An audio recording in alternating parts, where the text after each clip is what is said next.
நம சிவாய.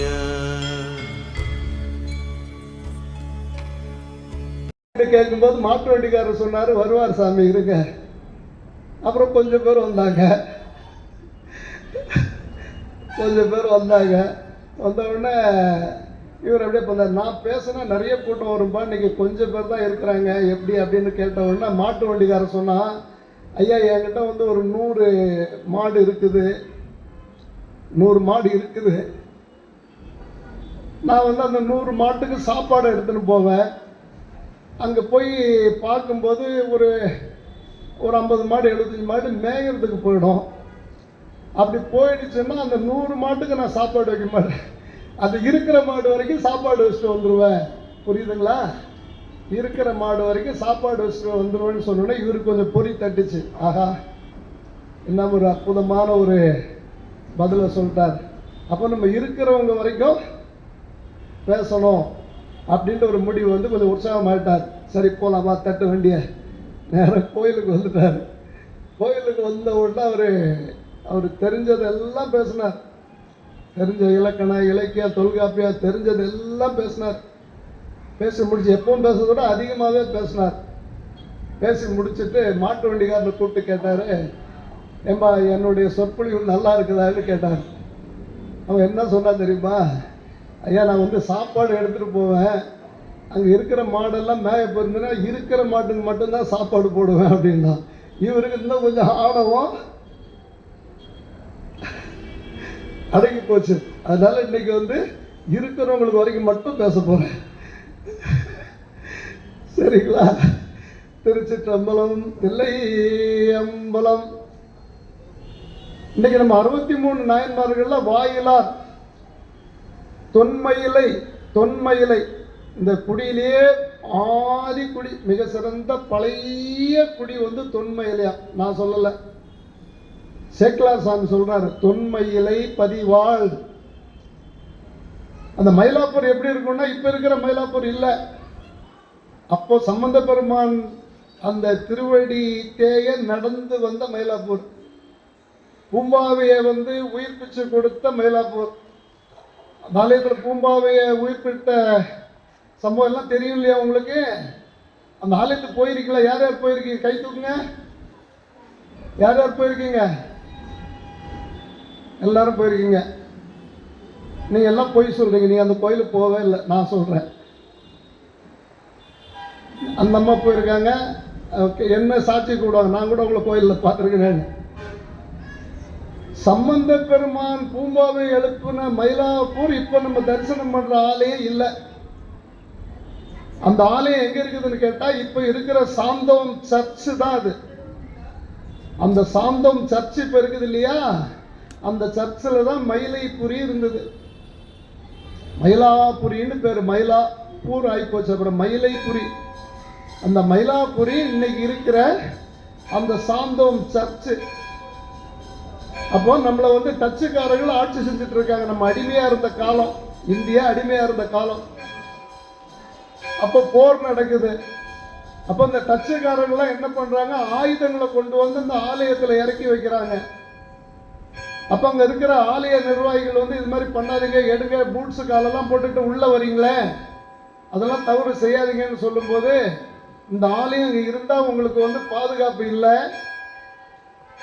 சண்டை நடக்க போகுது, அதனால தாக்குதலுக்கு ஆளாக்கப்படலாம், அதனால உங்க ஆலயத்தை கொஞ்சம் பாதுகாத்துங்கன்னு சொல்லும் போது, அன்னைக்கு இருக்கிற நிர்வாகத்தினர் அப்படியே அந்த ஆலயத்தை பெயர்த்து கொண்டு வந்து பொலிவு மாறாத அந்த சாந்தோம்புல சாமி எப்படி இருந்தாரோ, கடற்கரை ஓரம் தான் இருந்தார் சாமி. அந்த கடற்கரை ஓரத்துல தான் சாமி இருந்தார். திருவத்தியூர்ல இருந்து பாருங்க, அப்படியே சாமி அப்படியே நடந்து வந்தார் சம்பந்த பெருமான். அந்த கற்களை எல்லாம் அப்படியே பெயர்த்து அந்த பழமை மாறாத கொண்டு வந்து புதுப்பித்து கட்டப்பட்ட ஆலயம் தான் இப்ப இருக்கிற மயிலாப்பூர். நம்ம ஆலயத்தினுடைய கருங்கல் அடி கல் சொல்றாங்கல்ல, பேஸ், அந்த பேஸ் மேலதான் இன்னைக்கு சர்ச்சை கட்டி வச்சிருக்காங்க. நீங்க அங்க போனீங்கன்னா சர்ச்சுக்கு ஒரு நாள் போங்க, போயிட்டு அங்க பாருங்க, நம்ம ஆலய கல்வெட்டெல்லாம் இருக்குது அங்க கீழே. அந்த கருங்கல்ல வந்து நம்ம கல்வெட்டு இருக்குது. அப்ப இப்ப சொல்லுங்க, யார் போய்க்கிறீங்க? மயிலாப்பூர் போயிருக்கோம், கபாலீஸ்வரர் தரிசனம் பண்ணிருக்கோம். அந்த மயிலாப்பூருக்கு அந்த தொல்மயிலைக்கு போல. அந்த தொல்மயிலை எப்படி இருக்குன்னு கேட்டா பளிங்கு கல்லு மாதிரி இருக்குமா தரைகள், ரோடெல்லாம். முழுக்க மாட மாளிகை, மாளிகை, கூட கோபுரங்கள், எல்லா வீட்டிலையும் தோரணம் தொங்குமா. என்ன தொங்கணும்? சாமி ஊர்ல வரும்போது ஒரு தொங்கல்னு ஒண்ணு தொங்கு தெரியுமா? உருண்டையா குடம் மாதிரி நீட்டா தொங்குன, எல்லார் வீட்லயும் எல்லா நாளும் தொங்குமா. அந்த மயிலாப்பூர் அவ்வளவு அழகா இருந்ததுன்னு சேக்கலா சார் பதிவு பண்றாரு. அப்படியே மாட மாளிகை, கூட கோபுரம், எல்லா வீட்லயும் தோரணம், தொங்கல்கள். அந்த தெருவில் போற ஆண்கள் எல்லாம் திருநீல் இல்லாதவங்க யாரும் இல்லையா. இவங்களை பார்த்து வீடெல்லாம் ஃபுல்லா, வீட்டுக்கு முன்னாடி இருபுறமும், அந்த சாலை ஓர இருபுறமும் படர்ந்த கொடிகள், முல்லை கொடி. ஒரு வீட்லயும் முல்லை கொடி வச்சிருந்தாங்களாம். சாமிக்கு பூ பறிச்சு தொடுத்து கொடுக்குற பூ தொண்டுக்கு அந்த கொடி படர்ந்து இருக்குமா. அந்த பூவை பறிக்கிற பெண்கள் அவங்க சிவப்பு இதழ்களை பார்த்து அந்த வெக்கி தலை குனிந்து அந்த சூரியன் தன்னுடைய ஒளிக்கட்டைய ரோட்ல விழாத அந்த செடிகளுக்கு மேல பாய்ச்சுமா. புரியுதுங்களா?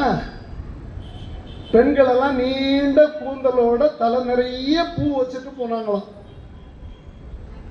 அந்த ஆலயத்துக்கு தொண்டு செய்யற காளையர்கள் இன்னைக்கு கூட திருவான்மையூர்ல பாருங்க, இதுல மயிலாப்பூர்ல அந்த சாமிக்கு தொண்டு ஸ்ரீபாதம்னு இருக்காங்க.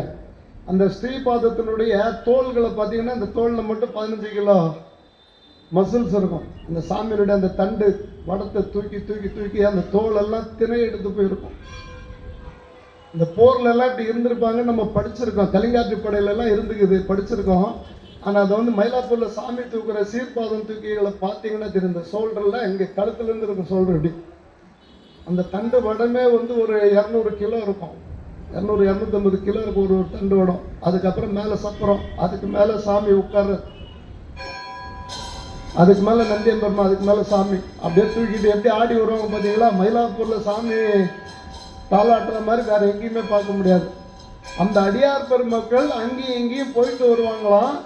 அவங்க போயிட்டு வர்றது எப்படி இருக்குன்னு கேட்டால், அந்த கூந்தல் நிறைய பூ வச்ச பெண்கள் தலையில் இருக்கிற அந்த தேன், அப்போ பறிச்ச பூ இல்லையா, அதில் தேன் இருக்குமா. அந்த தேனை எடுக்கிறதுக்கு வண்டுகள் ரீங்காரம் விட்டு அப்படியே வந்துட்டு இருக்குமா வைன்னு. அந்த வண்டை வந்து இந்த வாலிபர்கள் தூது விட்டா மாதிரி இருக்குமா. அந்த வண்டு இந்த பெண்களுக்கு தூது சொல்ற மாதிரி இருக்குமா. சேக்கலார் சாமி சொல்றார். அந்த மயிலாப்பூர் அந்த ஆலயத்துக்கு பின்னாடி இருக்கிற நம்மளுடைய மெரினா பீச், இப்போ மெரினா பீச் இருக்கு இல்லையா, அந்த கடற்கரை. அந்த கடற்கரை தான் இந்தியாவிலே 2வது நீளமான கடற்கரை. இப்போ இருக்கிற இடத்துல துறைமுகம் கிடையாது. நம்ம ஆலயத்துக்கு பின்னாடி தான் துறைமுகம் இருந்துதான். மரக்கலன்கள் வந்து நிற்குமா அங்க நின்று. அந்த மரக்கலங்கள்ல இருந்து எருமை கன்றும் யானை கன்றும் இறக்குவாங்களாம். எருமை கன்றும் யானை கன்று அங்க இறக்கி நிப்பாட்டி வச்சிருப்பாங்களாம். அதுல எருமை கன்று எது யானை கன்று எதுன்னு தெரியாத அளவுக்கு செழிப்பா இருக்குமா அது. அந்த கடல் அலைகள் அந்த செழிப்பான முத்துக்களை கொண்டு வந்து அப்படியே கரை ஓரம் சேர்த்து வச்சிருக்குமா. இதுதான் நமக்கு பாதுகாப்பான இடம் அப்படின்னு சொல்லி உயர்ந்த விலை உயர்ந்த முத்துக்களை அப்படியே கடல்ல இருந்து கொண்டு வந்து அந்த இடத்துல சேர்த்து வச்சிருக்குமா. சாமிக்கு பின்னாடி விலை உயர்ந்த முத்துக்களை, களம் சொரிந்த கரி கன்று முத்து, அலம்பு முன்னீர் படிந்தனை மேகமும், நலங்கொள் மேதி நன்னாகும் தெரிக்கொணா, சிலம்பு தெண்டிரை காணலின் சேனலாம். களம் சொரிந்த கரின்னா யானை, கரி குன்றுனா எருமை. அந்த யானைகளையும் எருமைகளையும் வெளிநாட்டிலிருந்து கொண்டு வந்து இறக்குமதி பண்ணாங்களாம். கலன்கள்ல கொண்டு வந்து இறக்கி வச்சிருந்தாங்களாம். அது சொல்றாரு, களம் சொரிந்த கருங்கன்று முத்து, அலம்பு முன்னீர் படிந்தனை மேகமும், நலங்கொள் மேதி நன்னாகும் தெரிக்கொணா, சிலம்பு தென்னிறை காணலின் சேனலாம். அந்த முத்துக்களை அவ்வளவு கொண்டு வந்து அந்த கடல் அங்கே சேர்த்து வைக்குமா. அப்பெல்லாம் நம்மள மாதிரி ஆள் இல்லை சொல்றாங்க. இல்லைன்னா ஆளுக்கு 2 எடுத்துருப்போம்ல. ஆமா, நம்ம அந்த அளவுக்கு செழிப்பான அந்த ஊர்ல இருக்கிற வாயிலார் சாமியை பத்தி நான் பேச போறேன் அப்படின்ட்டு சேக்கிலார் சொல்லும்போது, சேக்கிலாருக்கு ஒரு குணம் என்ன கேட்டீங்கன்னா, எந்த அடியாரை பத்தி ஒரு பதிகம் பாடி முடிக்கிறாரோ அது முடிச்ச உடனே அதுல இருந்துதான் அடுத்த அடியாருக்கு போவார். இப்ப நெந்தசேர் நெடுமாற நாயனாரை பத்தி நம்ம போன மாசம் சிந்திச்சோம். அந்த நெந்தசேர் நெடுமாறனை பத்தி சொன்ன சேக்கிலார் பெருமான் அவரை முடிச்சுட்டு அடுத்தது வாயிலார் சாமி கிட்ட வரார். என்ன சொல்றாருன்னா, பொன் மதில் சூழ் புகழி காவலர். புகழி காவலர், புகழின்னா யாரு? புகழி யாரு? எங்களை போய் கேட்குறீங்க, டெய்லி தான் சொன்னீங்க, மறந்து போயிட்டோமே. சரி, அடுத்த வார்த்தை சொல்லட்டுமா? டக்குன்னு சொல்லுவீங்க. புகழியர் கோன் யாரு? சம்பந்த பெருமான்மா. பூமியர் கோன், வெப்பளித்த புகழியர் கோன், கடல் பட்டி எத்தனை முறை சொல்றீங்க? புகழி வேந்தன்னா சம்பந்த பெருமான், நமக்கெல்லாம் சம்பந்தம் உள்ள பெருமான். அந்த சம்பந்த பெருமான் பொன் மதில் சூழ் புகழி காவலர் அடில் கீழ் புனிதராம். அந்த சம்பந்த பெருமான் அங்க போனார் இல்லையா, கூன் பாண்டியனுடைய வெற்பு நோய் தீர்க்கிறதுக்கு. அவருக்கு அந்த வெற்பு நோய் தீர்த்து அவர் சமணத்துக்கு மாறினதுக்கு அப்புறம் மதுரை கோயில் கோபுரம் சுவர் முழுக்க தங்க கூரை பதிச்சாராம். அந்த மன்னனுக்கு அருமை தெரியல. அந்த அருமை தெரிஞ்சதுக்கு அப்புறம் அந்த கம்ப்ளீட் கோயில் பொற்கூரை வேய சொன்னார். அன்னைக்கு இருக்கிற ஒரே ஒரு பொற்கோயில் சிதம்பரம் தான். இந்தியாவில் இருக்கிற, தமிழ்நாட்டில் இருக்கிற பொற்கோயில் சிதம்பரம். இந்தியாவில் எடுத்துக்கிட்டிங்கன்னா அங்கே பஞ்சாபில் இருக்குது பொற்கோயில் அமிர்தசரஸில். இன்னைக்கு நமக்கு இருக்கிற பொற்கோயில் ஒன்னே ஒன்று கோயில்னா அதுதான். அந்த நெந்தசேர் நெடுமாறன் அந்த ஆலயம் முழுக்க தங்கத்தாலும் வெள்ளியாலும், மதில் சுவரெல்லாம் வெள்ளியில கட்டினாராம். கோபுரத்துக்கெல்லாம் தங்க தகடு பதிஞ்சாராம் ஃபுல்லா. பொன் மதில் சூழ் புகழி காவலர் அடில் கீழ் புனிதராம் தென்மதுரை மாறனார். இப்போ வந்துச்சா தென்மதுரை மாறனார்? தென்மதுரை ஆண்ட நெந்தசேர் நெடுமாற நாயனார். நின்ற மாறனார் செங்கமலம் கடல் வணங்கி. அவரை பத்தி இவ்வளவு நேரம் பேசிட்டு இருந்தோம்பா. அவருடைய திருவடியை வணங்கி ஒருத்தரையும் கூட கூட்டுப்பார். அவருக்கு ஆணவம் கிடையாது. சேக்கிலார் சாமி பணிந்து பணிந்து பணிந்து பணிந்து பாடினார் சாமியை. இல்லைன்னா நமக்கு இன்னைக்கு இவ்வளவு திருமுறைகள் கிடைச்சிருக்காது. திருமுறையை தொகுத்து நமக்கு இன்னைக்கு அழகா பெரிய புராணம்னு கொடுத்தார். அடியார்களை பற்றி சொல்கிற புராணம் பெரிய புராணம், இருக்கிறதுலே பெரிய புராணம். ராமாயணம் இருக்குது, மகாபாரதம் இருக்குது, சீவசிந்தாமணி இருக்குது.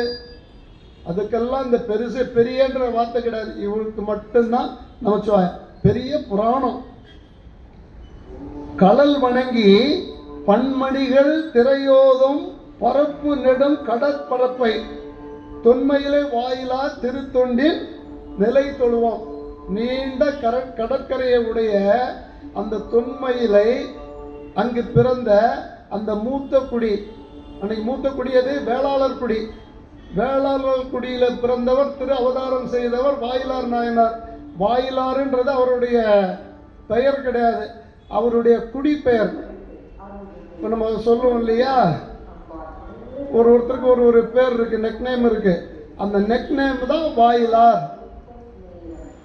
இப்போ நம்ம திருமலை எடுத்துட்டா செங்குந்த மொழியார் சொல்லுவாங்க. அந்த மாதிரி அவர் அந்த வேளாளர்ல வாயிலார் என்ற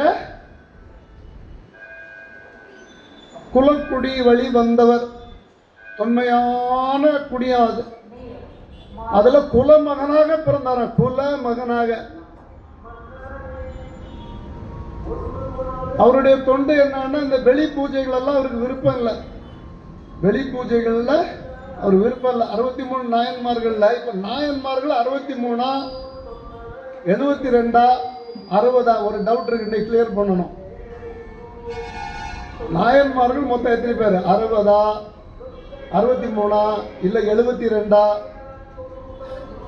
63 63 தானா? 64. சரி, அப்புறம்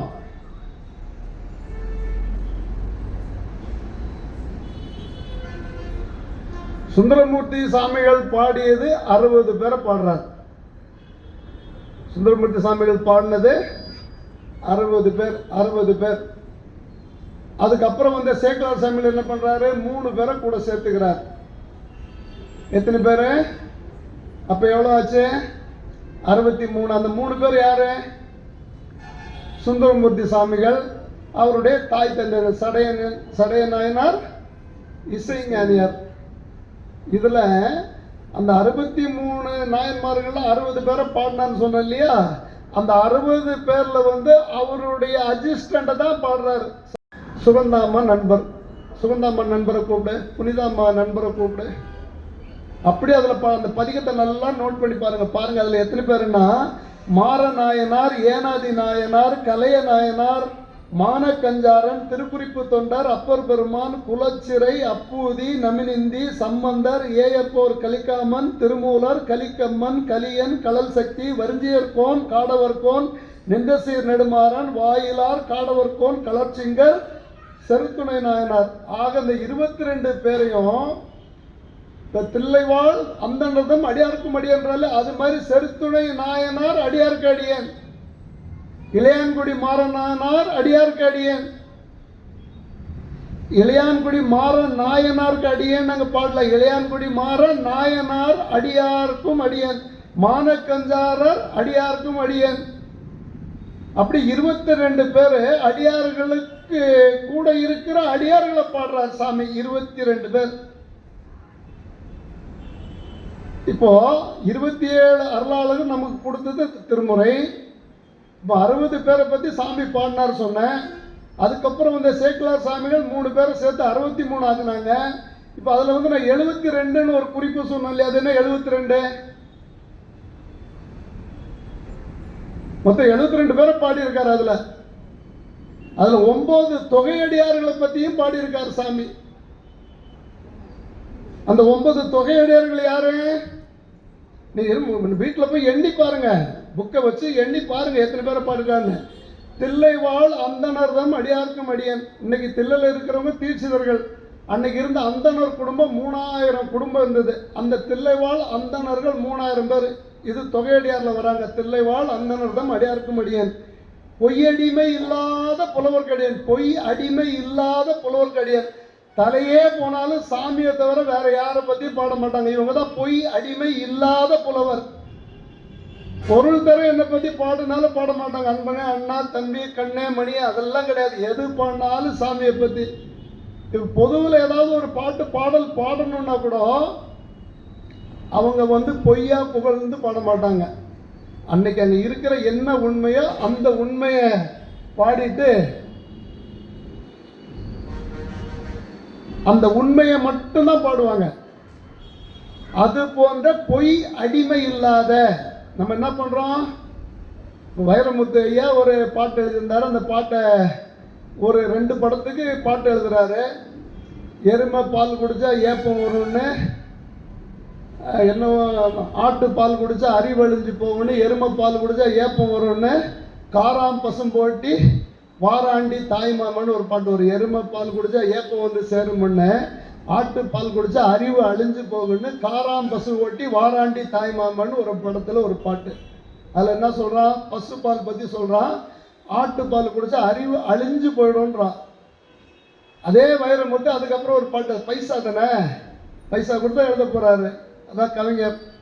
அவர் எழுதுறாரு அடுத்த ஒரு பாட்டுல, அண்ணல் காந்தி குடிச்சதெல்லாம் ஆயுள் முழுக்க ஆட்டுப்பாலுங்கன்னு எழுதுவாரு. அப்ப அண்ணல் காந்திக்கு அறிவு இல்லைன்னு இவர் சொல்றாரா? நம்ம அங்க போக வேண்டாம். அந்த மாதிரி பொய்க்காக பணத்துக்காக பொய்யா எழுதாத அடியார்கள், பொய்யடிமை இல்லாத புலவர்கள். அதுக்கப்புறம் பக்தராய் பணிவார்கள் வந்து சாமியை தரிசனம் பண்ணி சாமிக்காகவே வாழ்றவங்க. சாமியை தவிர யாரையுமே வணங்க மாட்டாங்க. அவங்க சாமியை தவிர எதையும் வணங்க மாட்டாங்க. அவரை மட்டும்தான் வணங்குவாங்க. அவருக்கே பக்தராக இருப்பாங்க. அவங்களுக்கு வெளிப்புற பூஜைகள்லாம் கிடையாது. உள் பூஜை தான், அக பூஜை தான். அந்த அக பூஜையில் வெற்றி கண்டவங்க தான் பக்தராய் பணிவார்கள். அந்த பக்தராய் பணிவார்கள் ஷெட்யூல்ல தான் நம்ம சாமி வராரு, வாயிலார் சாமிகள். அவருக்கு வெளிப்புற பூஜை எல்லாம் தெரியாது. அப்படியே உட்கார்ந்துருப்பார், தியானம் பண்ணுவார். அப்புறம் வரேன் ஒரு கதைக்கு. அதுக்கு அடுத்தது பரமனையே பாடுவார்கள். தேவாரம், திருவாசகம், திருவிசைப்பா, திருப்பல்லாண்டு, சாமி நாட்டு நம்ம ஓதுவார் பாடுறாரு இல்லையா, அந்த மாதிரி பரமனையே பாடுகின்ற அடியார்கள். சித்தத்தை சிவன்பாலே வைத்தார்கள். சித்தத்தை சிவன்பாலே வைத்தார்கள். அதுக்கு அடுத்த தொகையடியார்கள் சித்தத்தை சிவன்பாலே வைத்தார்கள். எப்படி சித்தத்தை சிவன்பாலே வைக்கிறது?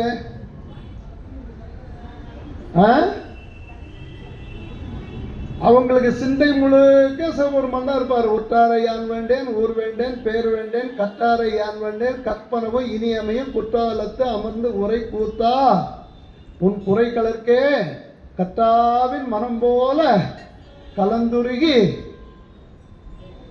யார் அப்படி உட்கார்ந்தார்? மாணிக்க வாசக பெருமான் உட்கார்ந்தார். அதனாலதான் அவரை சாமி ஆட்கொண்டார். சாமி ஆட்கொண்ட காரணம் தான். அவரை தவிர யார் மேலே சிந்த போகாது. அப்படியே கதி கலங்கி நிற்பார். சாமியை பார்த்த உடனே, சாமியை பார்த்த உடனே கதி கலங்கி நிற்பார். அதனால்தான் அவருக்கு திருவடி தீட்சை கொடுத்தார். 2 இடத்துல கொடுத்தார் திருவடி தீட்சை. ஒன்று எங்க கொடுத்தாரு? திருப்பெருந்துறையில் ஒன்று கொடுத்தாரு. இன்னொன்று திருக்கழுக்குன்றம், காட்டினாய் கழுக்குண்டிலேம்பார், அங்க கொடுக்கிறார். அவர் பாடின பாடல்ல ஏதாவது ஒண்ணு நம்ம உருகி பாடினா சாமி நம்மளை கை தூக்கி விட்டுருவார். இப்ப நமக்கு இந்த உடல் இழைக்குது, இந்த உடல் இழைக்குது, இந்த மனம் இழைக்குது. ஆனா அந்த உயிர் மட்டும் நமக்கு இழைக்கவே இல்லை. இந்த உயிர் இழைக்கவே இல்லை. அதனால்தான் பிறந்து பிறந்து பிறந்து இறந்து பிறந்து இறந்து பிறந்து திருப்பி திருப்பி திருப்பி சுத்திக்கிட்டே இருக்கும். அவருக்கு உயிர் இழைச்சு போச்சு. அவருக்கு உயிர் இழைச்சாதானே. இந்த உயிர் இழைச்சி ஒரு குழந்தை உட்கார்ந்ததுன்னா அந்த தாய்க்கு தெரியும். கூப்பிட்டு, ஒரு வீட்டில் ஒரு குழந்தை வருது, அந்த குழந்தை ரொம்ப சோர்வா இருக்குதுன்னா பெற்ற தாய் என்ன பண்ணும்? அப்படியே கையில தூக்குவான். ஏன்பா, ஏன் இப்படி இருக்க, என்ன ஆச்சு? அதே போல சாமி என்னைக்காவது ஒன்று நம்மளை தூக்கிட்டு இருப்பார். இந்த வயசு வரைக்கும் அவர் நம்மளை கையால தாங்கலைன்னா காரணம் நம்மளுடைய பக்தி தான். நம்ம உயிர் இழைக்கல, உடம்பு இழைச்சது, மனசு இழைச்சது. இந்த உயிர் இழைக்கவே இல்லை, திறந்துகிட்டே இருக்கு. மாணிக்கவாசக சாமி சொல்றாரு இல்லையா, புல்லாகி பூடாய் புழுவாய் மரமாய் பல்மிருகமாய் பறவையாய் பாம்பாய் கல்லாய் மனிதராய் பேயாய் கணங்களாய் வல்லசுராகி முனிவராய் தேவராய் செல்லா நின்ற இத்தாவர சங்கமத்துள் எல்லா பிறப்பும் பிறந்து இழைத்தேன் எம்பெருமான். இழைச்சு போயிட்டையா, வானாயா. எத்தனை தாய், எத்தனை தந்தை, குடிச்ச பால் எவ்வளவு, திருப்பார்கடல் அளவுக்கு பாலை குடிச்சுட்டேன். எத்தனை தாயை நோய் அடிச்சிருக்கேன், எத்தனை தந்தை எனக்காக கஷ்டப்பட. போதுக்குவா சாமி, வானாப்பா. அதனாலதான் அவரை சாமி கையில தூக்கினார். வா வா கூட வா.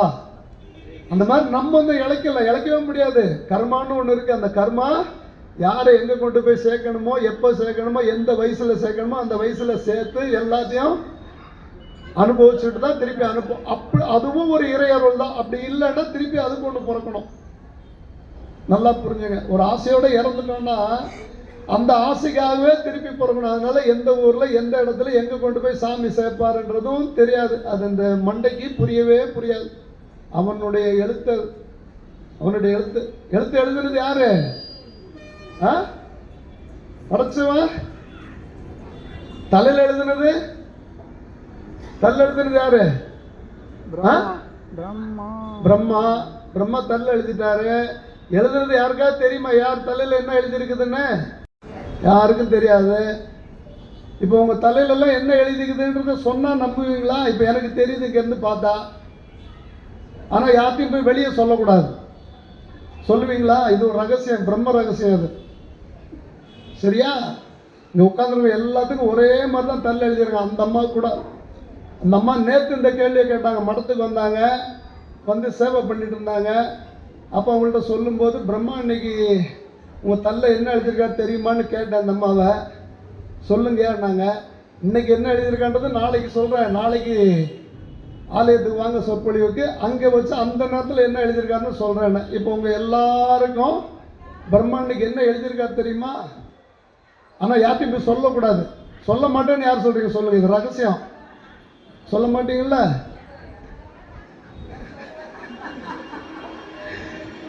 இன்னைக்கு ஆவணி மாதம் சனிக்கிழமை 14ஆம் தேதி மாலை 7:30 மணி இந்த ஆலயத்தில் சொற்பொழிவு நடக்கும். அசோனையா பேசுவாங்க, நீங்கள் எல்லாம் உட்காந்து கேட்கணும்னு அவங்க தள்ள எழுதியிருக்காங்க.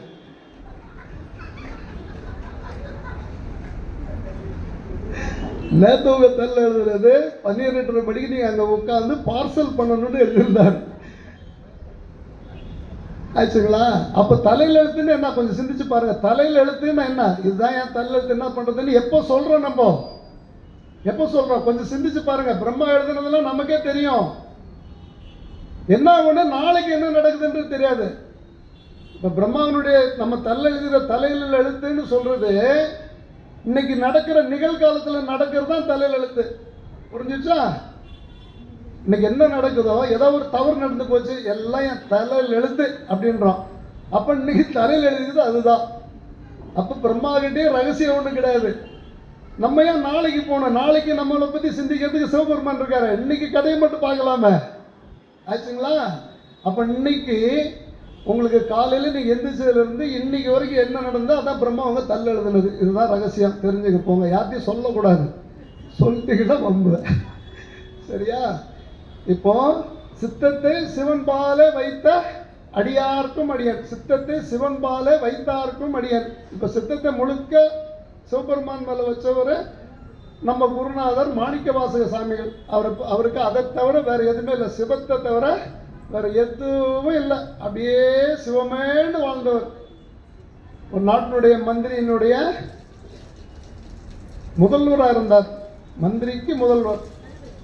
கொண்டு போன பணத்தை எல்லாம் கோயிலை கட்டிட்டார். பெருந்துறையில் கோயிலை கட்டி வழிபாடு பண்ணிட்டு இருக்கார். அந்த ஆலயத்தில் யார் யார் வழிபடுறாங்க, என்னென்ன பண்ணுறாங்க, ஆலயம் எப்போ திறக்கிறாங்கன்றதெல்லாம் ஒரு பதிகத்தில் பாடுறார். காலையிலேருந்து இரவு வரைக்கும் பார்க்குறார். காலையில் அதிகாலை ஆலயத்துக்கு போகிறார். இரவு முடிகிற வரைக்கும் அந்த ஆலயத்திலேருந்து திருத்தொண்டு பண்ணிட்டு திருப்பி வரார். பாடுறது தான் ஒரு வேலை. அப்போ அங்கே என்னென்ன நடக்குதுன்றதை பதிவு பண்ணுறார். அவர் எப்போ காலையில் போட்டு ராத்திரி வரைக்கும் வந்தார், நீங்கள் பார்த்தீங்களா அப்படின்னு கேட்கலாம். ஏன்னா மாணிக்கவாசர் கூட இருந்த மாதிரி பேசுகிறீங்களா, பார்த்தீங்களா? மாணிக்கவாசர் சாமிகள் பதிவு பண்ணுறார். எங்கே சொல்றார் சொல்லணுமா? மானே நீ நன்னலை நாளை உங்களை நானே எழுப்புவன் எந்தலும் நானாமோ போன திசை பகராய் இன்னும் பொருந்தின்றோ வானே நிலனே பிறவே அறிவறியான் தானே எமை தலையளித்து ஆட்கொண்டவர்களும் வான்வார் கலல் பாடி வந்தோர்க்குன் வாய்தரவாய் ஊனே உருகாய் உனக்கே உருவெமக்கும் ஏனோர்க்கும் தங்கோனை பாடேலோர் எம்பாவாய்.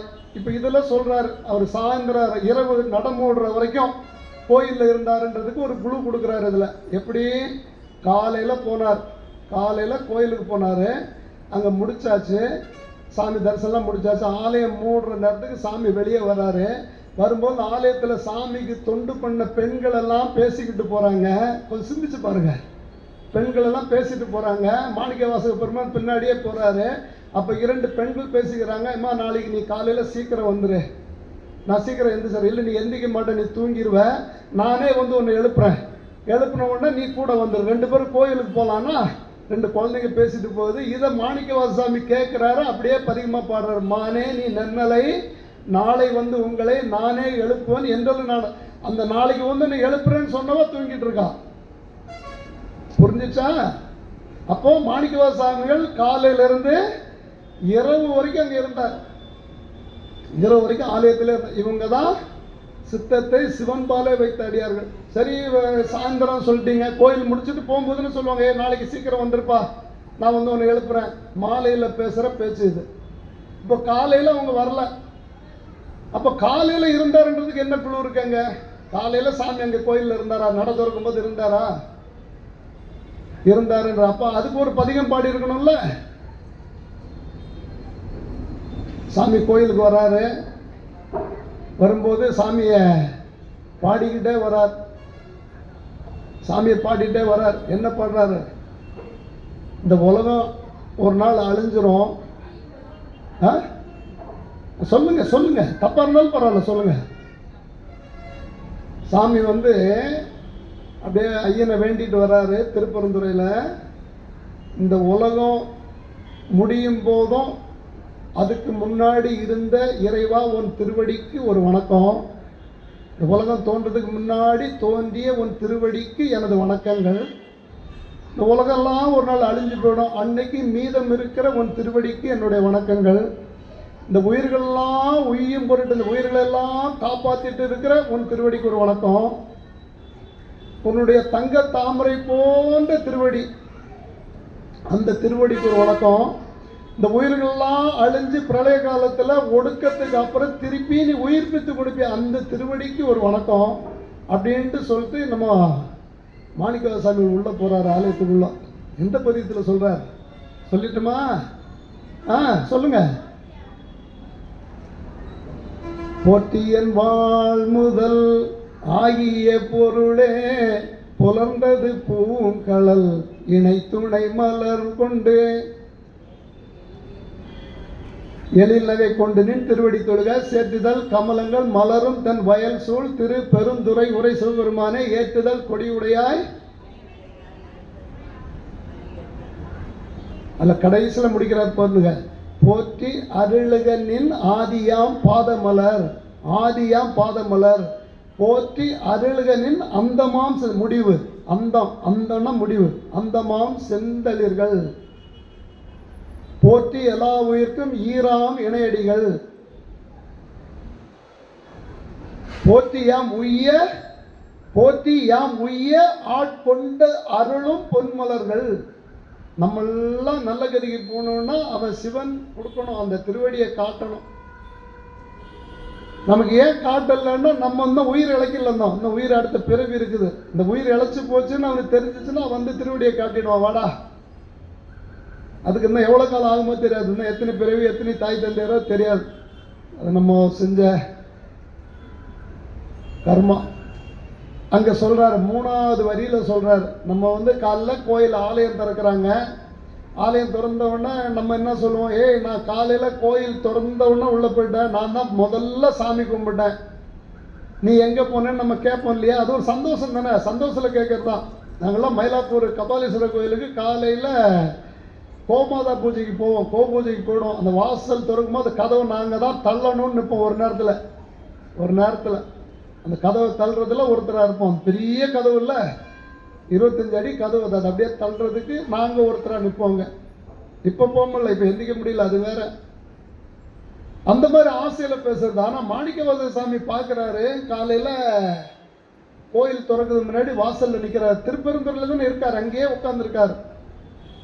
அப்போ அந்த கோயில் நடைய திறக்கிறதுக்கு முன்னாடி சாமியை யார் யார் பாடுறாங்க புகழ்ந்தேன்னு பதிவு பண்றார். நம்மெல்லாம் இந்த மானிட ஜென்மம் கும்பிடுறதுக்கு முன்னாடி 4 அறிவு உள்ள உயிரினங்கள் பாடுதான். கூவின பூங்குயில், கூவின கோழி, குறுகுகள் இயம்பின சங்கம், ஓவின தாரகை ஒளி ஒளி உதயத்து ஒருப்படுகின்றது வெறுப்படு நமக்கு தேவதல் செரிகணல் தாளிலை காட்டாய் திரு பெருந்துறை உரை சிவபெருமானே யாவரும் அறிவறியாய் எமக்கு எளியாய். நமக்கெல்லாம் எளியவர். இந்த போனோம், பார்த்துட்டு வந்துட்டோம். மாலறியா நான்முகனும் காணாத புண்டரிகாது சொல்றாரா? முதல்ல காலையில குயில் பாடுது, குயில் சாமியை கூப்பிடுது சிவசிவான்னு. அடுத்தது கோழி கூவுது சிவசிவான்னு. அடுத்து குருவிகள் புல்லினங்கள்லாம் சிவசிவான்னு சொல்லுது. அதுக்கப்புறம் நம்மளை வந்து 4வது வரியில் தான் வைக்கிறார். 4வது வரியில் வந்து மானிட ஜென்மங்கள் வருது. எப்படி வராங்க? இன்னிசை வீணையர் யாழினர் ஒருபால், இருக்கொடு தோத்திரம் ஏம்பினர் ஒருபால், துண்ணிய பிணைமலர் கையினர் ஒருபால், தொழுகையை அழுகைய துகள்கையர் ஒருபால் நம்மளை வைக்கிறார். அப்ப நம்மளை விட சாமி மேல பற்று இருக்கிறது எந்த ஜீவன்கள்னு நீங்க பாத்துங்க. நமக்கு அவர் சொல்லலைன்னா எப்படி தெரியும்? ஆனா சொல்றாரு, தினந்தோறும் படிக்கிறோம், நம்ம மறந்துடுறோம். அடுத்தது திருவாரூர் பிறந்தார்கள். திருவாரூர்ல பிறந்தவங்க திருவாரூர் தியாகராஜ பெருமானை தவிர வேற யாருக்குமே தொண்டு செய்ய மாட்டாங்க. திருவாரூர்ல பிறந்தவங்க அவங்க தான் திருவாரூர் பிறந்தார்கள். அந்த திருவாரூரில் பிறந்தார்கள். அடியாருக்கும் அடியேன்றார். திருவாரூரில் பிறந்தவங்க சாமியை தவிர வேறு யாருக்கும் தொண்டு செய்ய மாட்டாங்க. அதில் 63 நாயன்மாரில் ஒருத்தர் யாழ்ப்பாண நாயனார்னு பேர். அவர் பிற்படுத்தப்பட்ட சமுதாயத்தில் பிறந்தவர். அந்த காலத்தில் ஆலய பிரவேசம் பண்ணக்கூடாது. அப்போது சம்பந்த பெருமான் கூட யாழ் வாசித்தவர். அவர் தான். யாழ்முறை பதிகத்துக்கு வாசித்து முடியாத குரு ஆசீர்வாதத்தில் திரும்ப உட்கார்ந்து பண்ணோட இசை பாடிய யாழ்ப்பாண நாயனார். தியாகராஜ பெருமானை தரிசனம் பண்ண போகணுன்னு பார்க்குறார். அவருடைய அந்த காலகட்டத்தில் உள்ளே போக முடியல. வெளியே உட்காந்து அப்படியே சிந்திச்சுக்கிட்டே உட்காந்துடுறாரு வெளியே. சாமி எல்லாரும் போன உடனே தன்னுடைய வடக்கு வாசலை திறந்து வான்னு உள்ள கூப்பிட்ட 63 நாயன்மாரில் ஒரு அடியார் யாழ்ப்பாண நாயனார். சாமி நடமூடி எல்லாம் போனதுக்கப்புறம் தன்னுடைய ராஜகோபுர கதவை திறந்து வடக்கு வாசல் வெளியே நீ வா உள்ளன்னு கூப்பிட்டு என் முன்னாடி உட்காந்து பதிகம் பாடுன்னு சொல்லி பாடின பெருமை யாழ்ப்பாண நாயனாரை சேரும். அந்த தியாகராஜ பெருமான் இருக்கிற திருவாரூரில் பிறந்தவங்க அந்த சிவத்தொண்டு தவிர எதுவும் செய்ய மாட்டாங்க. பூ பறித்து போடுறது, பூ கட்டி போடுறது, சாமி தூக்குறது, ஆலயத்தை பெருக்கிறது, கோலம் போடுறது. இப்போ இந்த வேலைகளெல்லாம் யார் யார் செய்கிறீங்களோ அவங்க எல்லாருமே இந்த தொகையடியார்களில் வரீங்க. நல்லா தெரிஞ்சுங்க. இப்போ சுகந்தாம்மா என்ன பண்ணுறாங்க, இருக்குதோ இல்லையோ ஒரு 100 ரூபாய் 200 ரூபாய்க்கு பூவை வாங்கி அதை தொடுத்து, எனக்கு தெரிஞ்ச கோயில் சொல்கிறேன், அந்த ரசாக்கடன் பெருமாள் கோயிலுக்கு தராங்க, நம்ம முத்துமாரியம்மன் கோயிலுக்கு தராங்க, வேறு எங்கே தராங்க தெரியல. அவங்களுக்கு நம்ம ஒரு வாழ்த்து சொல்லலாம். இருக்குதோ இல்லையோ சிவபெருமானுக்கு செய்யணும், அவன் கொடுக்கறதுல கொஞ்சம் செய்யணும்னு நினைக்கிறாங்க. இந்த தொண்டும் இந்த தொகையடியார்கள் தொண்டு தான். இப்போ யார் ஆலயத்தில் திருப்பணி பண்ணுறீங்களோ, யார் உழவரப்பணி பண்ணுறீங்களோ, யார் அன்னதான கூடத்துக்கு உதவி பண்ணுறீங்களோ, அன்னதானம் நடக்கிற இடத்துல போய் தொண்டு சாரீர தொண்டு பண்ணுறீங்களோ அவங்க எல்லாம் இந்த தொகையடியார்கள் தான். நல்லா புரிஞ்சுங்க. நம்ம செய்கிறத வச்சு நமக்கு உணர்ந்துக்கலாம், நம்ம எந்த அடியார்களில் வரன்றதை உணர்ந்துக்கலாம். அதுக்கு அடுத்துதான் 30 திருமேனி தீண்டுவார். சாமியை தொட்டு சாமிக்கு அபிஷேகங்கள் பண்றாங்கல்ல அந்த அடியார்கள். முழு நீர் பூசிய முனிவர். முழு நீர் ஞானிகள், யோகிகள், சிவத்தவத்தவர், வெண்பல் தவத்தவர் சொல்றாங்க இல்லையா, அந்த வெண்பல் தவத்தவர்கள். சங்கு போல இருக்குமா அவங்களுடைய பல்லு. காலையில அந்த பல்லு எது, பூசிருக்க திருநீர் எதுன்னு தெரியாது, அந்த மாதிரி பல பல பல பலன்னு வருவாங்களாம் சாமியை தரிசனம் பண்றதுக்கு. அந்த முழு நீர் பூசிய முனிவர்கள்.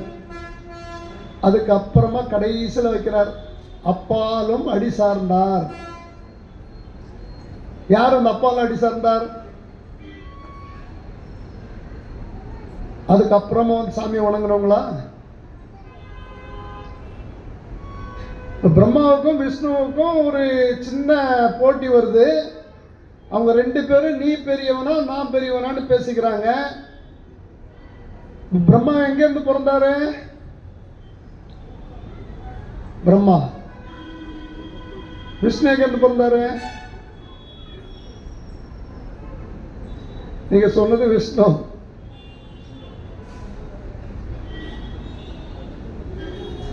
அவங்க 2 பேரும் போட்டி போட்டுக்கிறாங்க, நீ பெரியவனா நான் பெரியவனா. இந்த பசங்க சின்ன குழந்தைங்க பாட்டில் ஒரு ராக்கெட் வச்சு அப்படி கொளுத்தி விடும் தெரியுமா? கொளுத்தி என்ன பண்ண புஷ்ன்னு போவோம். அந்த மாதிரி புஷ்ன்னு போச்சு ஒன்று. இவங்க 2 பேரும் ஒதுங்கி நின்ட்டாங்க. என்னடா இது நடுவில் போயிச்சு. சரி நீ மேலே போ, நான் கீழே போகிறேன். அந்த புஷ்வானத்தை தேடி 2 பேரும் போனாங்க.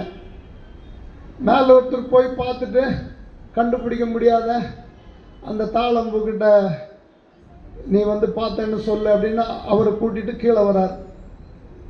ஆணவத்தில் வரார். கீழே போனவர் ஒரு அளவுக்கு போறாரு. அதுக்கு மேலே அவருக்கு தெரிஞ்சு போச்சு, இது ஒரு பரம்பொருள் திருவடி. இது பரம்பொருளுடைய திருவடி. நம்ம தேடி எங்கே அலைஞ்சாலும் கிடைக்காது, நின்று மனசில் நினச்சா கிடைக்கும்னு அவர் தேடி போன இடத்துலையே நின்று அந்த கையை எடுத்து அப்படியே அந்த பூமாதேவி அவர் நிற்கிற இடத்துல அப்படியே கையை வச்சு ஆதியேன்றார். ஆதியே அப்படின்னும் போது உடனே இப்போ நம்ம ஸ்லாங்கில் பேசணுமா, நம்ம சாதாரணமாக பேசுகிற நடைமுறையில் பேசலாம். இப்போ மாமா மச்சான் தப்பு பண்ணிட்ட மாமானுமே, மச்சான் நீ என்ன நீ காலில் விழுற ஏந்தி. இப்போ அங்கே வந்து மைத்துனர் தான், சிவபெருமானுடைய மைத்துனர் தான். நம்ம சொல்கிறோம் இல்லையா, ஏதோ ஒரு குடும்பத்தில் சின்ன பிரச்சனை, மாமா மச்சனனுக்குள்ள திடீர்னு வந்து என்னை மன்னிச்சு நீ என்னப்பா என் காலில் ஏந்தி சொல்கிறோமா இல்லையா, அது இங்கே நடக்குது. அவர் தேடி போகிறாரு, அவருக்கு அறிவு உறுத்தும் போது சொல்ல, இது வந்து ஆதியினுடைய பாத திருக்கமல் அங்கே இருக்குது, நம்ம தேடி போனால் கிடைக்காது, நின்ன இடத்துல இருந்து உள்ளுக்குள்ள தேடினா கிடைக்கணும். அப்படியே கை வைக்கிற ஆதியேன்றாரு. சாமி என்ன பண்ற, அப்படியே குனிஞ்சு நீங்க எந்திங்க அப்படின்றார். இப்ப திருவடியை தொட்டவருக்கு திருமுடி தரிசனமும் கிடைச்சிச்சு ஒரே இடத்துல. புரியுதா? சிவபெருமான் திருவடியில விழுந்தா தூக்கி திருமுடியில வைப்பாரு. அதுக்கு இன்னொரு உதாரணம் யாரு இன்னொருத்தர் சந்திரன். எத்தனை கலைகள் போனதுக்கு அப்புறம் சாமி திருவள்ளுவர் தூக்கி அப்படியே வச்சார். வா வளர்பிறையா போ, தேய்பிறையா போனா வளர்பிறையா வளர்ந்து நிற்கிறான், பௌர்ணமியா பிரகாசிக்கிறான். இந்த சிவபெருமானுக்கு இதுதான் ஒரு கோணம். யார் வந்து காலில் விழுந்தாலும் சரி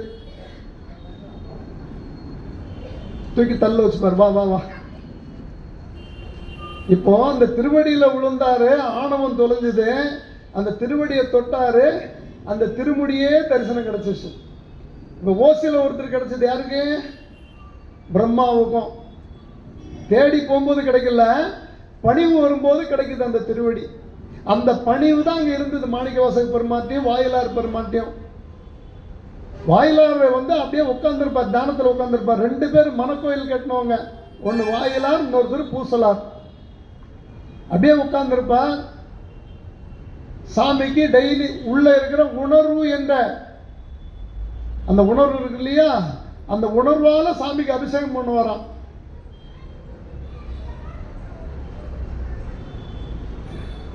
அப்பர் பெருமான் ஒரு பதிகத்துல சொல்லுவார். அந்த பதிகம் எனக்கு சரியா இப்ப ஞாபகம் வர மாட்டேங்குது, இப்ப வரும்போது நான் சொல்றேன்.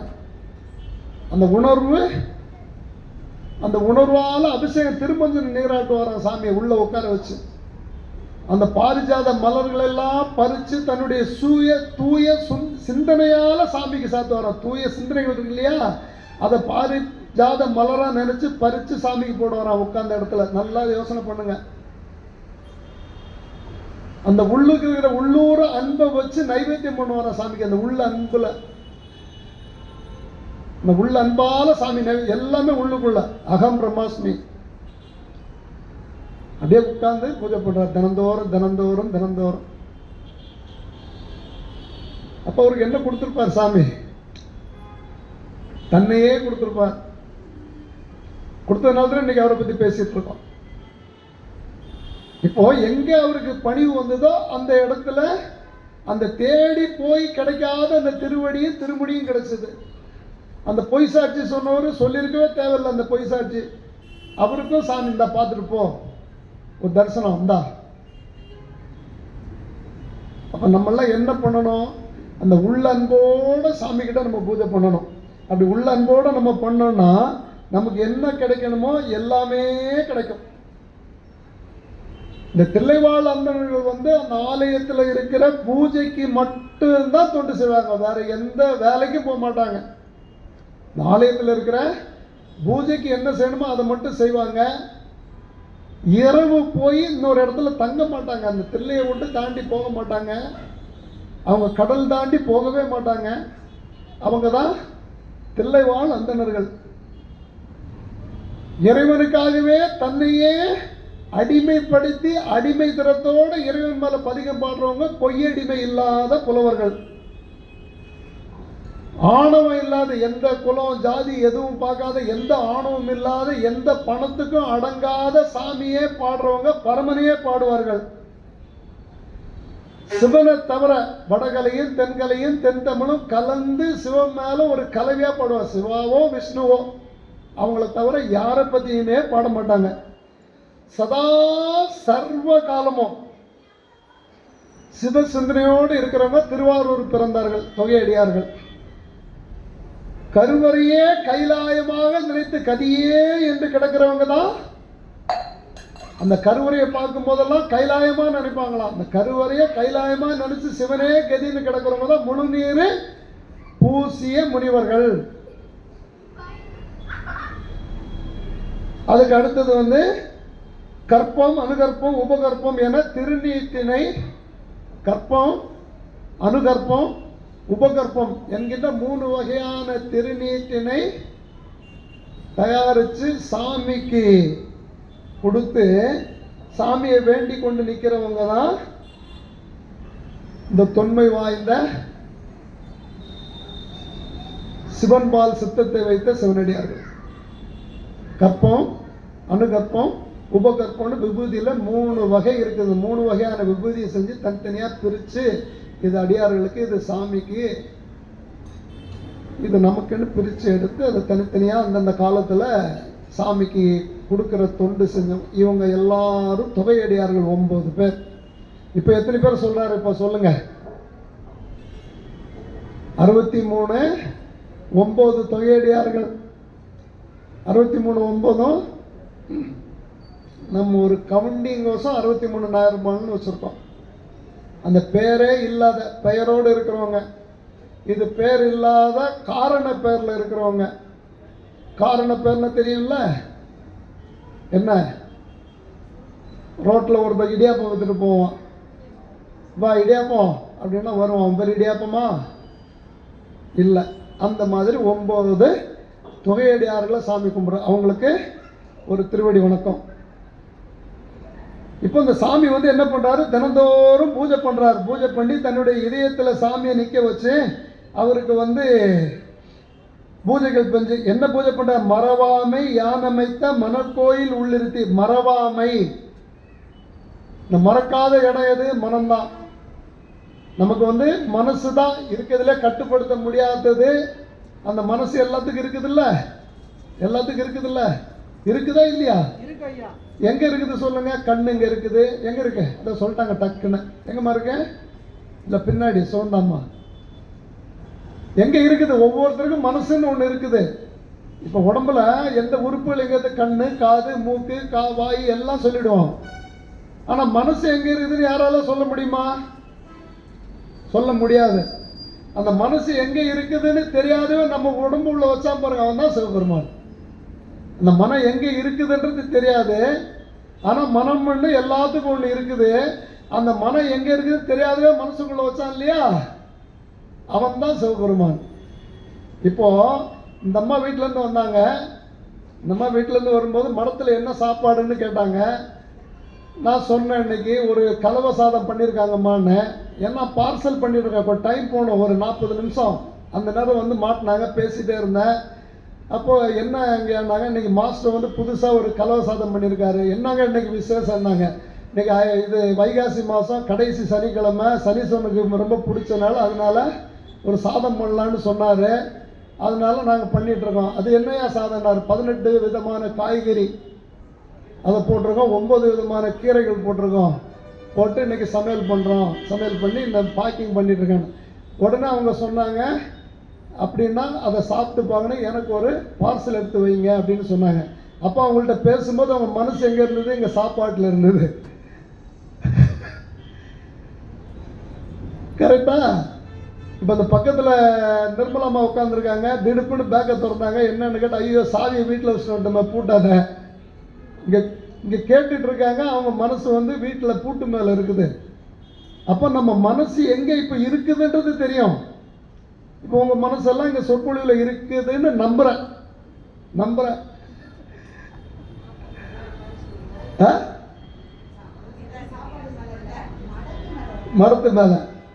மரத்து மேலே இருந்துக்குது. நமச்சிவாய. நான் ஒரு உதாரணத்துக்கு தான் சொன்னேன். இப்போ நீங்கள்லாம் உங்கள் மனசெல்லாம் இந்த சொற்பொழிவு மேலே இருக்குதுன்னு நான் நம்புகிறேன். சாமி நம்ப சொல்கிறார், ஒத்தாண்டேஸ்வரர் நம்ப சொல்கிறார், நம்புகிறேன். அப்படி தானே? உண்மை நிஜம்தானா? சரி, ஓகே. அப்போது நம்ம மனசு எங்கே இருக்குதுன்னு தெரியும். ஆனால் இங்கே எங்கே இருக்குதுன்னு தெரியாது. இந்த உடம்புக்குள்ளே அந்த மனசு எங்கே இருக்குது தெரியாது. தாண்டி போயிடும். காசிக்கு போயிட்டு வந்தோன்னு வச்சுங்க, காசியில் சாமியை தரிசனம் பண்ணுவோம். அங்கே உட்கார்ந்துருக்கும் போது அந்த காசியில் அந்த போட்டில் வந்து கங்கா ஆரத்தி பார்த்த ஞாபகம் வரும். மனசு அங்கே போயிடும், காசிக்கு போயிடும். இந்த மனம்தான் இந்த உலகம் ஃபுல்லாக சுற்றி வர்றது. அந்த மனத்தை அடக்கி அந்த மனசுக்குள்ள சாமியை வச்சு மறவாமை யானமைத்த மனக்கோயில் உள்ளிருத்தி, அந்த மறவாமை என்ற எண்ணமே இல்லாத இருக்கணுன்றதுக்காக உள்ள வச்சுக்கிறார் சாமியை.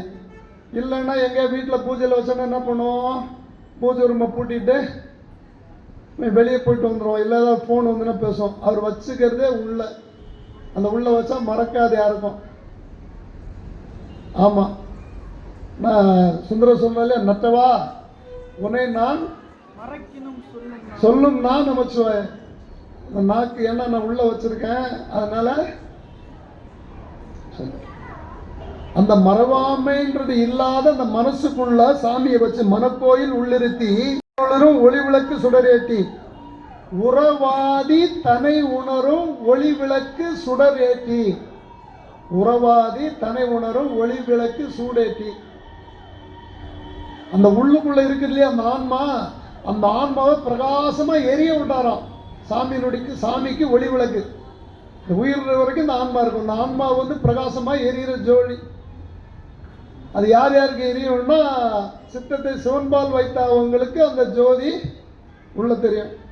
அதுதான் திருப்பூர்ல போன தீப மங்கள ஜோதி நமோ நம்ம உள்ள இருக்கிற அந்த பிரகாசமான ஒளி, அந்த ஒளியால சாமிக்கு விளக்கேற்றி இரவாத சாமி மேல மாறாத அன்பு இருக்குல்ல, இரவாத அன்பு என்னும் திருமஞ்சனம் ஆட்டி,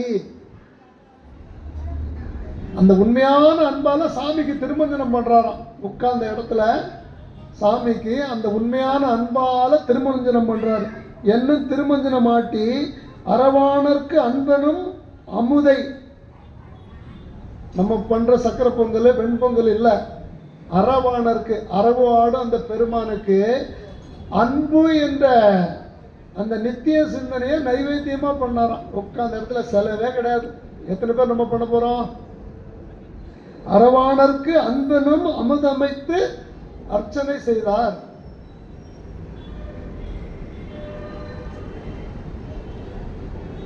அகலமர்ந்த அர்ச்சனையில் அண்ணலார் தமை நாளும். இந்த பூஜை தினந்தோறும் நடக்குது. ஒரு நாள் 2 நாள்ல நித்தலும் பூஜை செய்தார். தினந்தோறும் எந்திரிச்ச உடனே உட்கார்ந்து அனுஷ்டானம் முடிச்சுட்டு உட்கார்ந்து அகப்பூஜைக்கு உள்ள போயிடுவார். அப்ப அவருக்கு பசிக்குமா? பசிக்காது. யாராவது என்ன பேசுறாங்க கேட்குமா? கேட்காது. யார் என்ன சொல்றான்னு கேட்டாதானே பிரச்சனை. அவருக்கு உள்ள இருக்கிறது ஃபுல்லா உள்ளவும் வெளியவும் சிவன் தான். அப்படியே சுத்தி அந்த தவமா இருக்கார், தவ புலம்பா இருக்கார். நிகழ வரும் அன்பினால் நிறை வழிபாடு ஒழியாமே, நிகழ வரும் அன்பினால் நிறை வழிபாடு ஒழியாமே. ஒரு நாள் கூட அவர் பூஜை பண்ணாத இருந்தது இல்லையா. அந்த பூஜையை எப்போ ஆரம்பிச்சாரு எப்போ முடிச்சாருன்னு சொல்லல சேக்கலாசன். அப்போ காலையில இருந்து 24 மணி நேரமும் பூஜை தான். தூங்கும் போதும் அக பூஜை தானே. அகப்பூஜைக்கு ஏது நேரம் கிடைக்கும் போதெல்லாம் உள்ள அபிஷேகம் ஆகிட்டு இருக்கும். அந்த அகப்பூஜை பண்ணிட்டு நிகழ நெடுநாள் செய்து, நெடுநாள் வாழ்ந்த நாள் முழுக்க நெடுநாள் செய்து சிவபெருமான் அடி நிழல் கீழ் புகழமைத்து தொழுதிருந்தார் புண்ணியமாம் மெய்த்தொண்டனார். இந்த மாதிரி எத்தனை பேர் நம்ம பூஜை பண்றோம்? நான் ஒன்று சொல்றேன், பூஜை எப்படி ஒன்றா பண்ணலாம், ஆனால் கொஞ்சம் உண்மையான அன்பு இருக்கணும். பிறருக்குன்ட்டு ஏதாவது கொஞ்சம் நம்ம ஒதுக்கணும். இதுதான் இறைவனை அடையிறதுக்கு ஒரே ஒரு வழி. இறைவன் அடையிறதுக்கு ஒரே ஒரு வழி, நம்ம பிறரை பேணணும். பிறர் நலம் பேணுதல்.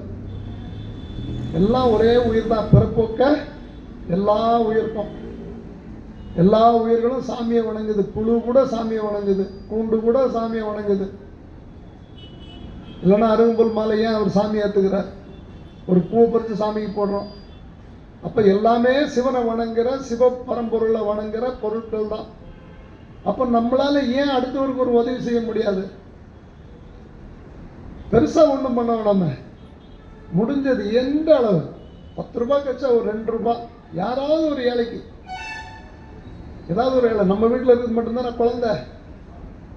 வீட்டு குழந்தைக்கு வருஷத்தில் ஒரு நாள் துணி எடுக்கிறோம், 1000 ரூபாய்க்கு என்ன ஒரு 100 ரூபாய்க்கு ஒரு துணி எடுத்து கொடுங்க. சாமி அடையிற வழி. மற்றதெல்லாம் சாமி பார்த்து வரும். உங்களுக்கு என்ன பிடிக்கும், என்ன பிடிக்காது, உங்களுக்கு என்ன செய்யணும், எப்போ செய்யணும், எல்லாமே அவனுக்கு தெரியும். அவனுக்கு தெரியாத எதுவும் நடக்காது. எந்த விஷயமும் காரணம் இல்லாத காரியங்கள் ஆவது இல்லை. அப்பர் பெருமான் வந்து அந்த பதிகம் சொன்னார் இல்லையா, அந்த பதிகம் ஞாபகம் வந்துச்சு. அந்த வாயிலார் பண்ண அகப்பூஜை உடம்பென்னும், அப்பர் பெருமான் திருமணம் சொல்லுவார், உடம்பென்னும் மனையகத்து உள்ளமே தகலியாக்கி மடப்படம் உணர் நெய்யட்டி உயிரென்னு திரிமயக்கி. அதைத்தான் அவர் பண்ணார் வாயிலார். உயிரென்னு திருப்பி மயக்கி இடப்படும் ஞான தீயால் எரிகொலை இருந்து நோக்கில் கடம்ப மலர் காலை தாதை களலடி காணலாம். கடம்ப மலர் காலை தாதை எல்லாத்தையும் கொஞ்சம் சூட்சுமமாக தான் சொல்லுவாங்க. செய்யுள்ள அப்படிதான் வரும். நேரம் சிவபெருமானை பார்க்கலாம்னு சொல்லல, பிள்ளைய சொல்லி அப்பனை சொல்றார். கடம்ப மலர், கடம்ப மலர் சூடிக்கொள்றவர் யாரு? முருகப்பெருமான். கடம்ப மலரை சூடிக்கொள்ளுகின்ற அந்த முருகப்பெருமானுடைய தந்தை திருவடியை நீ பார்க்கலாமேன்ற. கடம்ப மலர் காலை தாதை களலடி காணலாமே. உடம்பென்னும் மனை அகத்து, உடம்பென்னும் மனை அகத்து. இந்த உள்ளமே தகலியாக, உள்ளம் தகலின்னா அகல். அதுல இந்த உணர்வு மடப்படும் உணர்வு என்ன நெய்யட்டி இந்த உயிரை திரியாக்கி. இந்த உயிரை திரியாக்குனது யாரு? யார் ஆக்குனாங்க?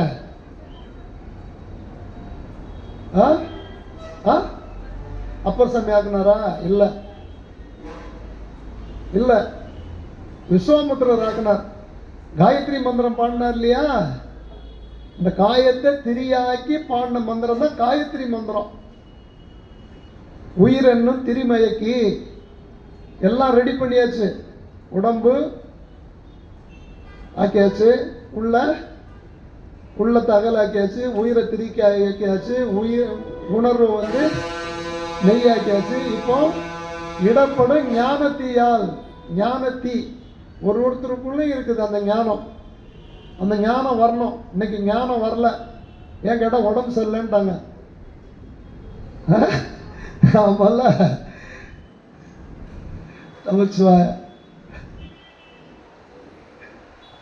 அந்த ஞானம் எல்லாத்துக்கும் இருக்குது. அந்த ஞானம் வரணும். அந்த ஞானத்தால தீய ஏத்துனா அந்த சிவபெருமானுடைய திருவடியை பார்க்கலாமா. இதுதான் வள்ளல் பெருமான் வழிபாடு. வள்ளல் பெருமான் வந்து எந்த சாமியும் கும்பிடல. ஒரு பெரிய கண்ணாடி வச்சுப்பார், நிலை கண்ணாடி. அந்த கண்ணாடிக்கு முன்னாடி ஒரு அகல் வச்சுப்பாரு. அந்த அகலை ஏற்றிட்டு அப்படியே உட்கார்ந்து அப்படியே அந்த அகலையே பார்த்துட்டு இருப்பார். அருட்பெருஞ்சோதி அருட்பெருஞ்சோதி தனிப்பெருங்கருணை அருட்பெருஞ்சோதி, அவருடைய மந்திரம் இதுதான். அப்போ அவருக்கு வந்து அந்த விளக்கு தெரியும், அந்த திருமுகம் தெரியும் அவருக்கு. அவரை பின்னாடி இருந்து பார்க்கிறவங்களுக்கு அவருடைய அந்த உடல் வந்து அந்த கண்ணாடியில தெரியாம, அந்த உடல் வந்து ஒளி உடலா மறைஞ்சிருமா. அந்த அளவுக்கு அவரு தியானத்துல சிறந்திருந்தார். எல்லாரும் சொல்றாங்க, திருமூலர் கூட சொல்றாரு, உள்ளம்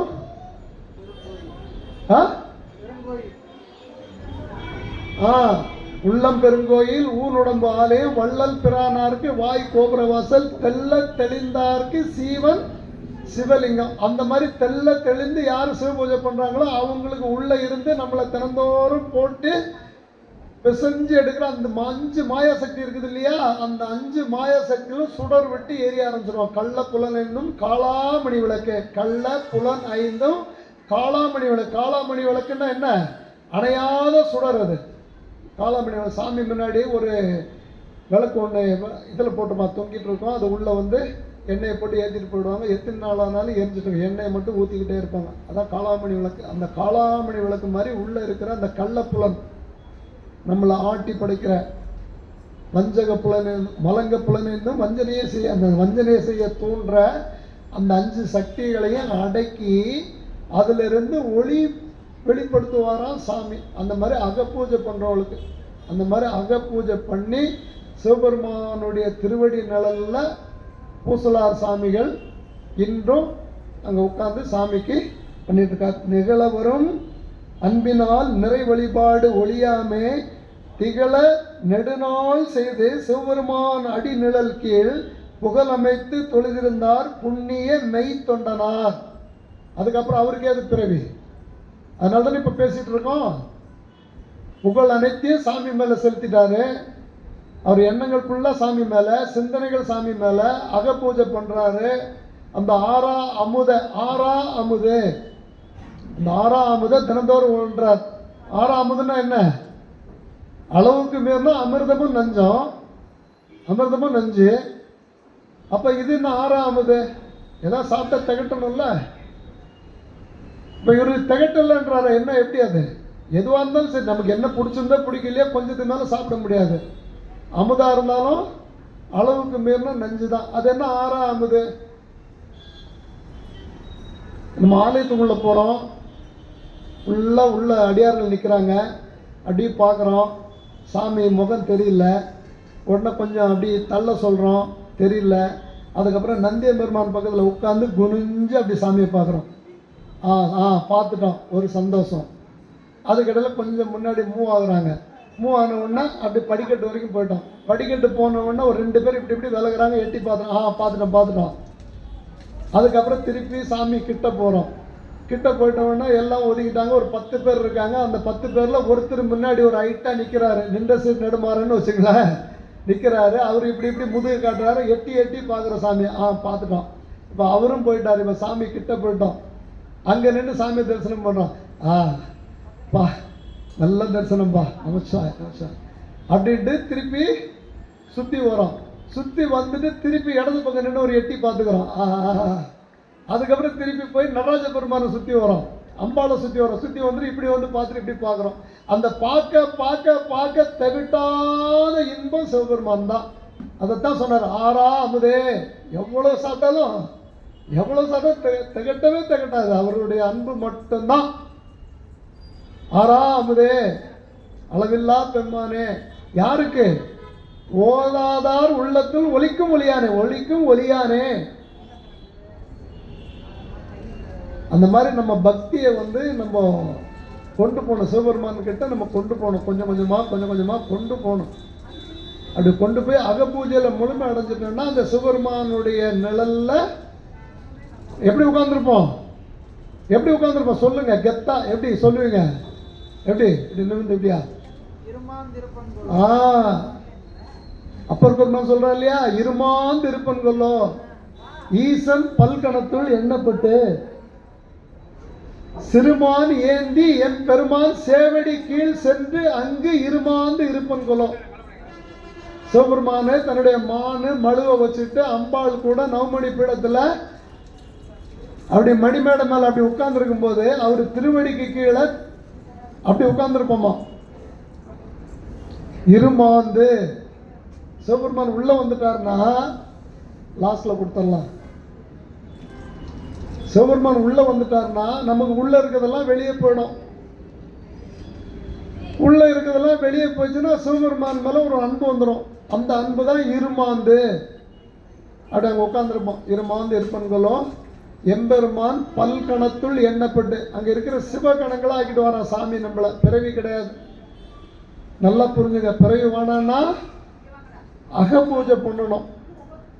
ஆமா, அடுத்தவங்கள நேசிக்கணும். யாரா இருந்தாலும் நம்ம நேசிக்கணும்.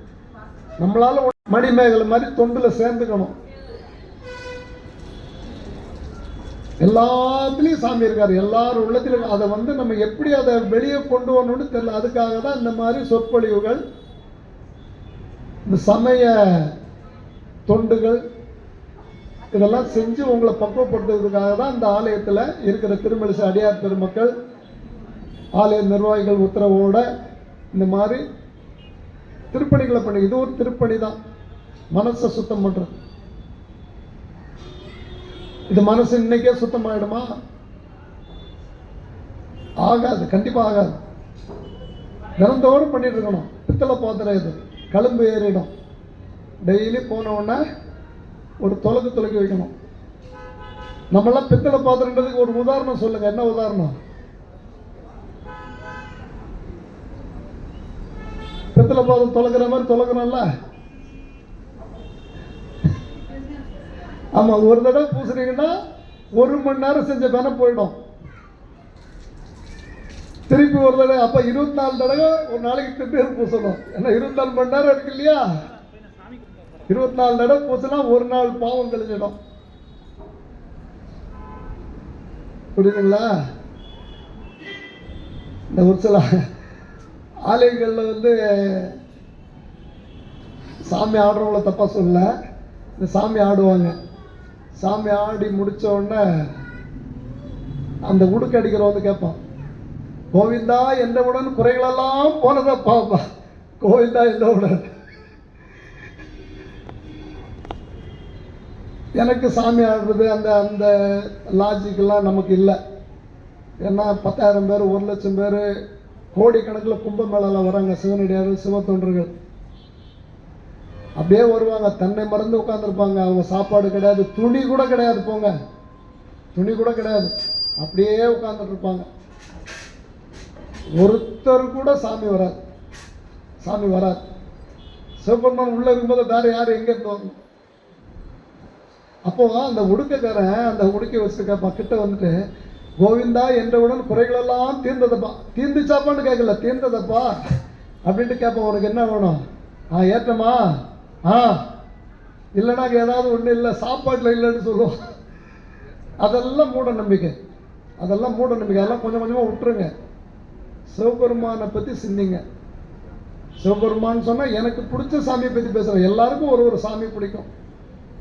விஷ்ணு குறைச்சலா இல்லை, விநாயகர் குறைச்சலா இல்லை, முருகப்பெருமான் குறைச்சலா இல்லை. அந்தந்த இடத்துல உட்காந்து அவங்கவுங்க பண்ணிட்டாங்க. எல்லாத்துக்கும் ஒருத்தர் முதல்வர் இருக்காருப்பா, அவர் தான் ஆதியும் அந்தமும் இல்லாத அருட்பெருஞ்சோதி, அவரை நேராக போய் பாருங்கன்ற. வேற ஒன்றும் இல்லை. முருகப்பெருமான்கிட்ட பூஜை பண்ணாலும் அங்கே தான் போவோம், விநாயகர் பெருமான் பண்ணாலும் அங்கே தான் போவோம். நம்ம என்னென்ன பண்ணுறோம் என்னென்ன பண்ண போகிறோன்றது அவருக்கு தெரியும், விநாயகர் பெருமானுக்கு. எல்லாம் விநாயகர் சதுர்த்தி வந்தது, வீட்டில் எல்லாரும் விநாயகரை வச்சு தலையில் தூக்கி வச்சு கொண்டாடினீங்க. அவருக்கு தெரியாத இருந்துச்சா இவன் தலையில் தூக்கி வச்சு கொண்டாது நாளைக்கு தூக்கின்னு போய் போடுறது தாண்டான்னு போட்டிகள்ல நீங்கள் போடல. அந்த வழிபாடு வேண்டாம்னு சொல்கிறேன். நம்ம வீட்டில் விநாயகரனுடைய திருமேனி இருக்குது, விநாயகரை வச்சுருப்போம், அது அவருக்கு பீடம் இருக்கும், அதில் தினந்தோறும் பூஜை பண்ணுற மூர்த்தி இருப்பார். அந்த மூர்த்திக்கு தினந்தோறும் பண்ணி அவருடைய கீர்த்தி தினமும் வேணும்னு வீட்டில் வைங்க. இருக்கிற விநாயகருக்கே பண்ணுங்க. இன்னைக்கு வரும்போது பார்த்தேன், ஒரு கோயிலுக்கு முன்னாடி, அது ரோட்டு ஓரத்தில் இருக்கிற கோயில், ரோட்டு ஓரத்தில் இருக்கிற கோயில், இட நெருக்கடியான இடம். அந்த இடத்துல கொண்டு ஒரு 100 மண் பிள்ளையார வச்சுருக்காங்க, அப்படியே லைனாக. அதை பார்த்துக்கிட்டே வந்துகிட்டே இருக்கும்போது இது மாதிரி பூஜை பண்ணிட்டு வச்சுருக்காங்களேன்னு மனசு கஷ்டப்படுது. ஒரு ஆட்டோக்காரர் வந்தார், இப்படின்னாரு, வேறு வழி இல்லை, ஒரு 10 பிள்ளையார் காலி பண்ணிட்டார். அப்போ உங்கள் பக்தியெல்லாம் எங்கே போகுது? இது எப்போ வந்தாலும் இதை உட்காந்துருக்கார். இவருக்கு முன்னாடி ஒருத்தர் வெளியே உட்காந்துருக்கார். நீங்கள் என்ன செய்யணுமோ அவருக்கு கொண்டு வந்து செஞ்சுட்டு போங்களா, ஏன் தூக்கி போடுறீங்க? அப்போ அவருக்கும் தெரியும் நீங்கள் தூக்கி தள்ள வச்சு ஆடுறது எதுக்குன்னு. அந்த மாதிரி பக்தியில் தான் நம்ம இருக்கிறோம். அந்த பக்தியிலிருந்து கடந்து நீங்கள் உள்ளே எந்த காலத்திலையும் அழியாத பொருள் பரம்பொருள் சிவம், அந்த சிவத்துக்கிட்ட ஐக்கியமாகுங்க. எல்லா காலமும் நமக்கு நல்ல காலமாக இருக்கும், நல்ல காலமாக தான் இருக்கும். அவரை பிடிச்சிட்டோன்னா நல்ல காலம்தான். இன்றைக்கு வரைக்கும் என்ன நடக்குது தெரில, எல்லாமே சிவன் செயல். எது செஞ்சாலும் சர்வம் சிவார்ப்பணம்னு சொல்லி செய்யுங்க, முடிங்க. எது நடக்குதோ உன் அருள் பார்ப்போ. இன்னைக்கு எப்படியா, சரி போ. இன்னைக்கு என்ன காய விட்டியா, ஒரு பதிகம் பாட்டுருங்க. காய விட்ட பதிகம் இருக்குது தெரியும்ல, காய விட்டாங்கன்னா ஒரு பதிகம் இருக்குது. சாமி காய விட்டுட்டாருன்னா ஒரு பதிகம் இருக்குது. நான் ஒன்றும் எழுதுனதில்லை, நான் ஒன்றும் கவிஞன் கிடையாது, எழுதி வச்ச பதிகம் தான் சொல்கிறேன். சம்பந்தர் பதிகம் சொல்லிட்டுமா, டைம் ஆச்சு சொல்லிட்டுமா. காய விட்ட பதிகம் நாங்கள் கிண்டலாக பேசிப்போம். இதுவோ எம்மை ஆளுமாறு ஈவதொன்று எமக்கு இல்லையேல், அதுவோ உனது இன்னொரு ஆவடுதுறை அரணே.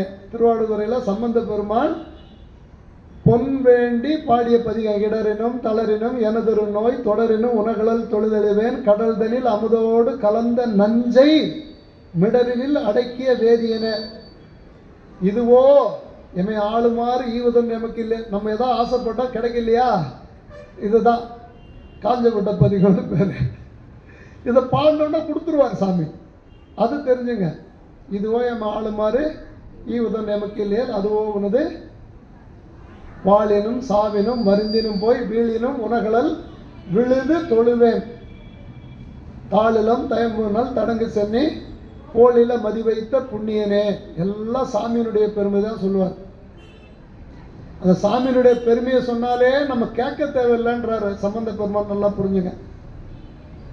டெய்லி பாடணும், தினந்தோறும் இந்த பதிகத்தை பாடணும். யார்கிட்டையும் போய் கடன் கேட்க வேண்டிய சூழ்நிலையே வராது. தினந்தோறும் இந்த இடரென்னும் தளரென்னும் பதிகம் பாடணும். இந்த வாசி தீரவே காசு நல்குவீர் பாடணும். அந்த வளைந்தது வில்ல திருவுந்தியார் பாடணும். அக்கம் பக்கம் வந்து பிரச்சனை இருந்ததுன்னா இந்த திருவுந்தியார் பாடணும், தினந்தோறும் பாடணும். நமக்கு இன்னைக்கு எதுவும் கிடைக்கலன்னா நீங்க இந்த பதிகம் பாடினா போதும், சாமி ராத்திரி கொண்டு வந்து கொடுத்துட்டு போயிடுவார்.